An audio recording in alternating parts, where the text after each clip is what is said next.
Hello students, good morning. बेटा आप सभी को एक बार फिर से स्वागत है आपके अपने यूट्यूब चैनल एस्कोसली एजुकेशन में। और बेटा आज हम पढ़ रहे हैं हमारी 5th क्लास की परिवेश अध्ययन का 11वां लेसन, देखो सुनो और पहचानो। अब बेटा यहाँ पे देख लेते हैं, हमने कुछ इसका पोर्शन पढ़ा है और कुछ अब आगे का पढ़ लेते थे। यहाँ कैसे दिखता है इनको, तो यहाँ देखो क्या है, ये हिरण, ये क्या है बाज, ये क्या है चिड़िया और ये उल्लू। पहचान में आ रहे हैं, नहीं आ रहे हैं तो नीचे इनके नाम लिखे हुए हैं। अब एक खास बात यहाँ पे लिखी हुई है, यह भी जानो में क्या है। उल्लू अपना सिर 360 डिग्री पर घुमा सकता है, यानी कि पूरा का पूरा घुमा देता है। वो यहाँ से ये पूरा सर्कल जब बनता है ना तो वो 360 डिग्री का होता है बेटा। और उल्लू इतना घुमा लेता है अपने सिर को। इसकी आंखों में विशेष प्रकार की संरचनाएं होती हैं जिनसे यह रात को आसानी से देख लेता है, रात को देख लेता है बेटा। वह आवाज की कंपन द्वारा अपने शिकार को ढूंढ लेता है। यह पक्षी रात को केवल काले और सफेद रंग को ही पहचान सकता है। ये नहीं कि लाल नीला कैसा भी रंग हो, सभी को पहचान, काला या सफेद, ठीक है। तो अब बेटा ये जो पिक्चर हमने देखी हैं इनके बारे में अब आगे हम देखते हैं। चित्र को देखो और लिखो, इन जीवों की आंखें कहाँ स्थित हैं। देखो इनको और फिर हमें लिखना है कि इनकी आंखें कहाँ पर स्थित हैं, ठीक है। बाज और उल्लू की आंखें चेहरे के सामने हैं और हिरन और चिड़िया की आंखें चेहरे के दोनों ओर हैं, ठीक है बेटा। अब आगे कह रहा है तुमने अपने आसपास जिन पक्षियों को देखा है उनके नाम लिखो। ये बेटा तुम्हें खुद लिखना है जो तुमने देखे हैं भाई, चिड़िया, तोता, मोर, कौवा, है ना, इस तरह बहुत देखे हैं और देखे हैं उनको यहाँ पे तुम्हें लिख देना है। उन पक्षियों के आंख चेहरे पर किस तरफ स्थित हैं, तो ये देखना है कि जो जो तुमने लिखे हैं भाई, चिड़िया है, तोता है, मोर है, इन सब की आंखें चेहरे पे सामने हैं या कहाँ है, दाएं बाएं है। तो ये तुम्हें चेहरे की दोनों तरफ है, ये तुम्हें लिखना है, ठीक है। ये तुम्हारा काम है बेटा, क्योंकि जो नाम तुम लिखोगे उसी को तुम्हें यहाँ पे लिखना है। अब आगे है, अधिकतर पक्षियों की आंखें चेहरे के दोनों तरफ होती हैं, इसलिए वे अलग अलग दिशाओं में एक साथ देख सकते हैं। उल्लू की आंखें सामने की ओर होती हैं। पक्षियों की तरह कुछ जानवरों जैसे गाय, भैंस, हिरण, जेबरा आदि की आंखें भी चेहरे के दोनों तरफ होती हैं। किस किस जानवर की चेहरे के दोनों तरफ होती हैं? गाय, भैंस, हिरण, जेबरा आदि। वे बिना गर्दन घुमाए अपने आसपास देख सकते हैं, ठीक है। चील के देखने की शक्ति मनुष्य की शक्ति से 4 गुना होती है। चील बहुत तेजी से, मतलब बहुत अच्छे से देख सकती है। वह ऊंचाई पर उड़ते हुए भी जमीन पर शिकार को देख लेती है और हवा में गोता लगाकर उसे बड़ी फुर्ती से पकड़ लेती है। बहुत दूर तक का उसको दिखाई देता है। वह दाएं बाएं देखने के लिए अपने सिर को घुमाती है। अब आगे है, तुम्हारी आंखें चेहरे पर कहाँ स्थित है, सामने या चेहरे के दोनों ओर। देखो तुम्हारी आंखें कहाँ पे है, चेहरे के दोनों तरफ है कि आगे हैं बेटा, चेहरे के सामने है। हमारे तो चेहरे के दोनों तरफ तो कान है ना। हाँ, क्या तुम बिना गर्दन घुमाए दाएं बाएं देख सकते हो? यदि नहीं तो देखने के लिए गर्दन को कितना घुमा पाते हो? बेटा बिना घुमाए हम नहीं देख सकते ना दाएं बाएं, और हम गर्दन घुमाए बिना दाएं बाएं नहीं देख सकते। हम जितना मुड़कर देखना है उतना ही गर्दन को घुमाते हैं। जहां तक देखना है वहां तक देखेंगे, इधर भी घुमा सकते हैं, दूसरी तरफ भी घुमा सकते हैं, ठीक है बेटा। 5 ऐसे जीव जंतुओं के नाम लिखो जिनकी आंखें सामने की ओर होती, जिनकी आंखें सामने होती हैं उनको लिखना है बेटा। उल्लू, बाज, शेर, बिल्ली, बंदर आदि, इनकी आंखें सामने होती है, दाएं बाएं चेहरे की दोनों तरफ नहीं होती। अब 5 उनके नाम लिखने हैं जो चेहरे के जिनकी आंखें दोनों तरफ होती हैं, जैसे कौवा, चिड़िया, तोता, हिरण, गाय आदि, गाय, भैंस वगैरह, है ना। रात में भी दिखे दिन जैसा। बिल्ली, कुत्ते आदि को दिन की अपेक्षा रात को अधिक दिखाई देता है। इनकी आंखों में विशेष संरचना होती है जिनकी सहायता से ये रात को आसानी से देख लेते हैं। बिल्ली, कुत्ते, बाघ, तेंदुए आदि की आंखों में लेंस की एक विशेष परत होती है, ठीक है, जो शीशे की तरह रोशनी फेंकती है। इससे वे शिकार को स्पष्ट देख सकते हैं। अब आगे कह रहा है यह भी जानो। ये क्या है भाई? आंखों की सामान्य रोशनी के लिए भोजन में विटामिन ए का होना आवश्यक है, जो हमें गाजर, आम, पपीता तथा हरी पत्तीदार सब्जियों से प्राप्त होता है। हमारी आंखों की रोशनी अच्छी रहे, इसके लिए तुम्हें क्या करना चाहिए? विटामिन ए से भरपूर भोजन खाना चाहिए, जैसे गाजर, आम, पपीता और हरी पत्तेदार सब्जियां आदि। क्या तुम्हें या तुम्हारे किसी साथी को नजर का चश्मा लगा है? देखो बेटे, तुम्हारे किसी दोस्त को चश्मा लगा हो, अगर लगा हो तो भाई बता देना। और वह चश्मा दूर का है या पास का, मतलब उनको नजदीक का देखने में दिक्कत आ रही है या दूर का देखने में दिक्कत आ रही है, तो उनको कौन सा चश्मा लगा हुआ है, ठीक है। हमारी आंखों में भी लेंस होता है, जब ये ठीक से काम नहीं करता तो हमें नजर का चश्मा लग जाता है। जब हमें दिखाई नहीं देता तो फिर यहाँ पे चश्मा लगाते हैं, ठीक है बेटा। अब आगे हमारे पास है जांचो अपनी आंखें। अपनी आंखों की रोशनी को चेक करो। ब्लैक बोर्ड पर एक वाक्य लिखो। कक्षा में प्रत्येक बच्चे को बारी बारी से आखिरी बेंच या पीछे की दीवार के पास खड़ा करो। बोर्ड पर लिखा वाक्य पढ़ने को कहो। क्या उसे वाक्य स्पष्ट दिखाई देता है? फिर उसे थोड़ा आगे आने को कहो। जिस स्थान से उसे बिल्कुल साफ दिखाई दे वहां से ब्लैक बोर्ड की दूरी मापो। इससे क्या निष्कर्ष निकला भाई? इससे ये निष्कर्ष निकला कि कौन कितनी दूर से सही से देख सकता है, किसकी दृष्टि सही है, किसकी दृष्टि में रोशनी में कमी है, कौन किसकी आंखों की रोशनी थोड़ी कम है। तुम कितने मीटर की दूरी से साफ देख पाए? ये बेटा तुम जब अपनी कक्षा में करोगे ना तो बताओगे कि कितनी मीटर तक का तुमने अच्छे से देख लिया, कौन सबसे ज्यादा दूरी को साफ देख पाया और कौन सबसे कम। ये बेटा क्लास में जब करोगे ना तब तुम्हें पता चलेगा इसका, ठीक है।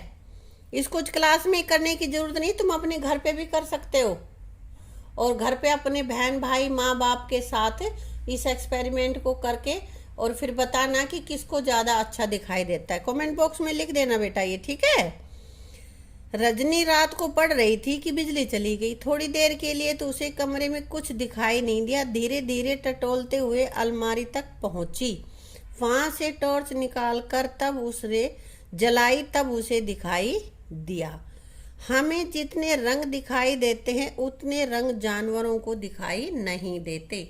देखो इन जानवरों को एक ही चित्र कैसा कैसा दिखाई देता है। सभी को उतने ही रंग बेटा दिखाई नहीं देते। अब एक चित्र है, किस जानवर को कैसा दिखाई देगा ये यहाँ पे बता रखा है। देखो ये मनुष्य को दिख रहा है, ये हरा हरा है ना। सांप को तो ये काला काला ही दिख रहा है। कुत्ते को ये थोड़ा सा और येलो सा रेड सा दिखाई दे रहा है ना। और पक्षियों को ये फिर ग्रीन दिखाई दे रहा है, हरा दिखाई दे रहा है ना। कैसे पता लगाएं? क्या शीला और गीता पार्क में बैठी बात कर रही थी कि अचानक शीला के हाथ पर एक मच्छर आकर बैठ गया और शीला ने जब उसे मारने के लिए हाथ बढ़ाया तो वह उड़ गया। तो भाई वो हाथ बढ़ाते ही क्यों उड़ गया? वो उसकी मार में क्यों नहीं आया? तो देखते हैं। मक्खी, मच्छर आदि की तरह अनेक कीटों की आंखें छोटे छोटे भागों में बंटी होती हैं। हर भाग एक आंख की तरह काम करता है। इन्हें संयुक्त आंखें कहते हैं। समझ गए? आंखें छोटे छोटे भागों में बटी हुई होती हैं और इनको हम संयुक्त आंखें कहते हैं। इससे वे चारों ओर की वस्तुओं को देख पाते हैं। कुछ कीट जैसे मच्छर, कॉकरोच, झिंगुर आदि के सिर पर कंपन को महसूस करने के लिए एंटीना होता है। जैसे ही हम कीट को मारने के लिए हाथ या अन्य चीज आगे बढ़ाते हैं वे वायु दाब को महसूस कर लेते हैं और उड़ जाते हैं। वायु दाब मतलब हवा का जो दबाव होता है, एकदम से हम झटके से आगे करेंगे तो हवा लगती है ना, तो उसको महसूस करके और वो उड़ जाते हैं। तो यही वजह थी ना कि शीला, मच्छर को कैसे पता चला कि शीला मारने वाली, उसने अपने एंटीना से पता चल गया, वायु दाब महसूस कर लिया और भाग गया। मच्छर के एंटीना ने उसे वायु दाब का आभास करा दिया और वह उड़ गया। ठीक है। क्या तुमने मच्छर की आंखें देखी है? नहीं, हमें मच्छर की आंखें दिखाई नहीं देती। ठीक है। हम मच्छर के तो आंखें नहीं होती है, तो कहते हैं छोटे छोटे भाग होते हैं, बहुत सारे भागों में बटी होती है और हर एक भाग एक आंख का काम करता है, एक आंख दो आंख नहीं होती वहां पे। ठीक है। अब आगे बेटा, यदि तुम्हारी आंखें मच्छर जैसी होती तो तुम्हें इनका क्या फायदा और क्या नुकसान होता? यदि तुम्हारी आंखें मच्छर जैसी होती तो क्या कैसा फायदा होता तुम्हें? फायदा तो ये होता, गर्दन बार बार घुमाकर नहीं देखना पड़ता। अब हमें जिधर देखना होता उधर ही गर्दन घुमानी पड़ती है ना, और फिर हमें घुमाने की जरूरत नहीं पड़ती। नुकसान क्या हो जाता? हमारी नजर उतनी तेज न होती कि मैं दूर तक भी देख सकूं। इतनी नजर नहीं तेज हो सकती थी कि दूर तक का हमें दिखाई दे। मच्छरों को दूर तक का नहीं दिखता ना, वो तो कंपन महसूस करते हैं। हाँ, ऐसे 5 कीटों के नाम लिखो जिनकी आंखें मक्खी मच्छर जैसी होती हैं। और मक्खी मच्छर के अलावा और 5 कीट लिखने हैं जिनके की आंखें मक्खी मच्छर जैसी होती हैं, जैसे तितली, ततैया, मधुमक्खी, चींटी और जुगनू। इन सब की आंखें भी मक्खी और मच्छर जैसी ही होती हैं।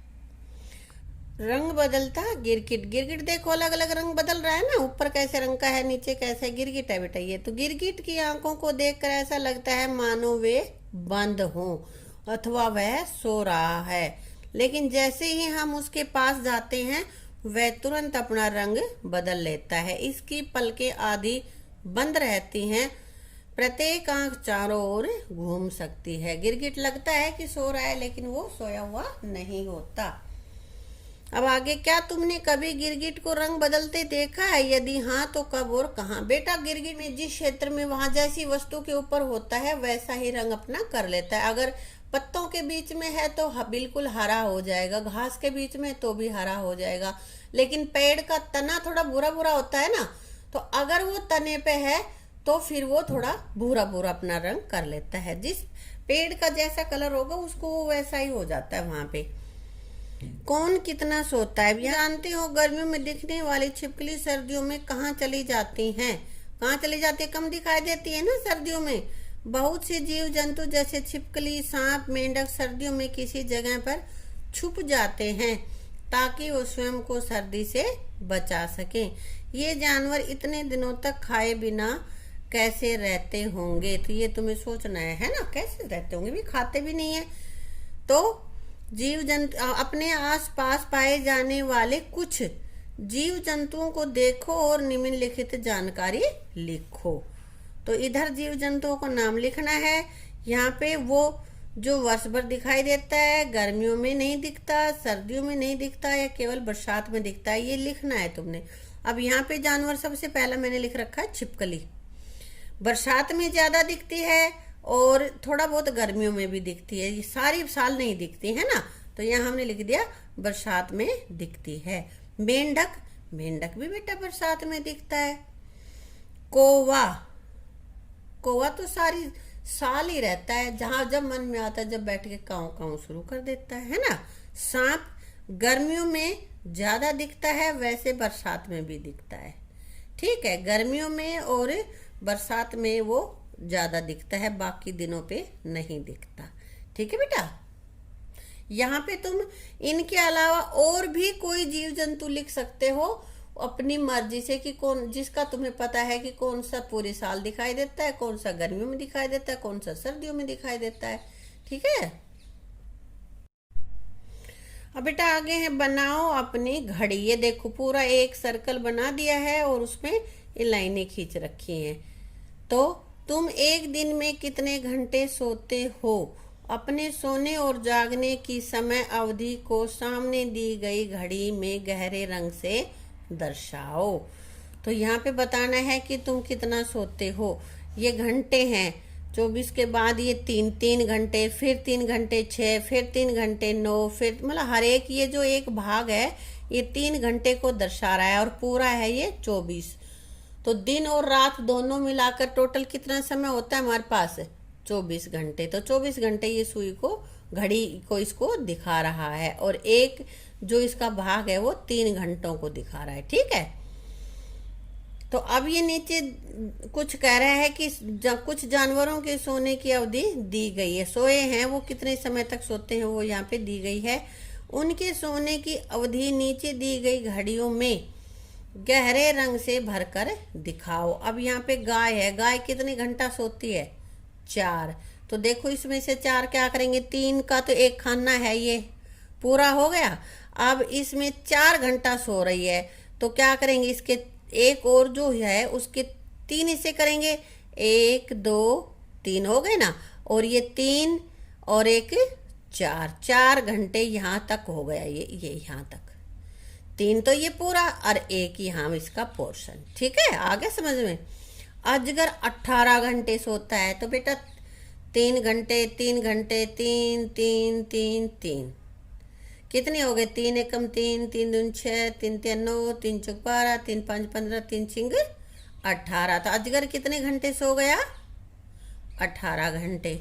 जिराफ 2 ही घंटे सोता है बेटा। तो क्या करते हैं इसमें, देखो अब ये एक ही खाना पूरा कर देते तो हमारे हो जाते 3।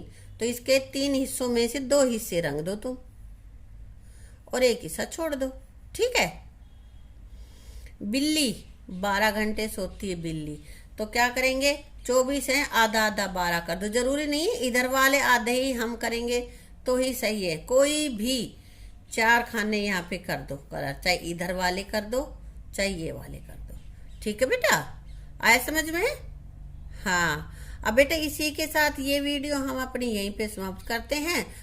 आगे का पोर्शन हम करेंगे अपनी अगली वीडियो में। ठीक है, थैंक यू।